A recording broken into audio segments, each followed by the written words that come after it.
Abu Jahl, standing nearby, retorted that it would never be torn. Zama was infuriated and accused Abu Jahl of telling lies, adding that the pact was established and the parchment was written without seeking their approval. Al-Bukhtari intervened and backed Zama. Al-Mutim bin Adi and Hisham bin Amr attested to the truthfulness of their two companions.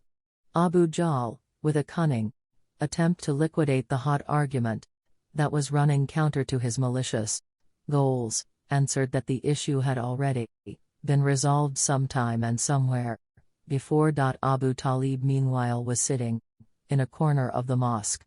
He came to communicate to them that a revelation had been sent to his nephew, the Prophet, PBUH, to the effect that ants had eaten away all their proclamation that smacked of injustice and aggression, except those parts that bore the name of Allah. He contended that he would be ready to give Muhammad, PBUH, up to them if his words proved untrue, otherwise, they would have to recant and repeal their boycott. The Makkans agreed to the soundness of his proposition. Al-Mutim went to see the parchment and there he did discover that it was eaten away by ants and nothing was left save the part bearing, in the name of Allah.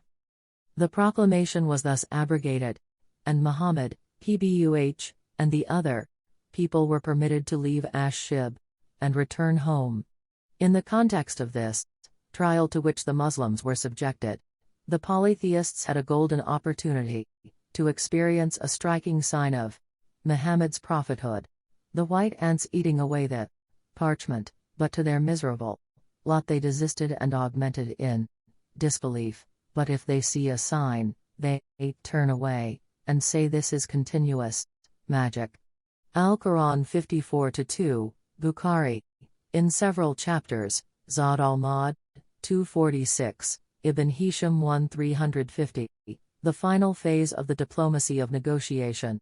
The Messenger of Allah, PBUH, left his confinement and went on preaching his faith as usual. Quraysh, likewise, repealed the boycott but went on in their atrocities and oppression on the Muslims. Abu Talib, the octogenarian notable, was still keen on shielding his nephew, but by that time, and on account of the series of tremendous events and continual pains, he began to develop certain fits of weakness. No sooner had he emerged victorious from the inhuman boycott than he was caught in a persistent illness and physical enervation.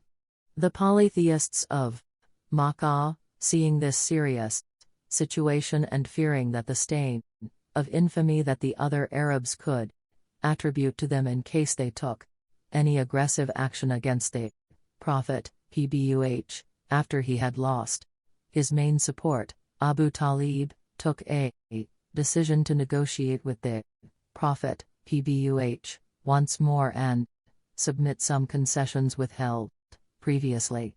They then delegated some representatives to see Abu Talib and discuss the issue with him.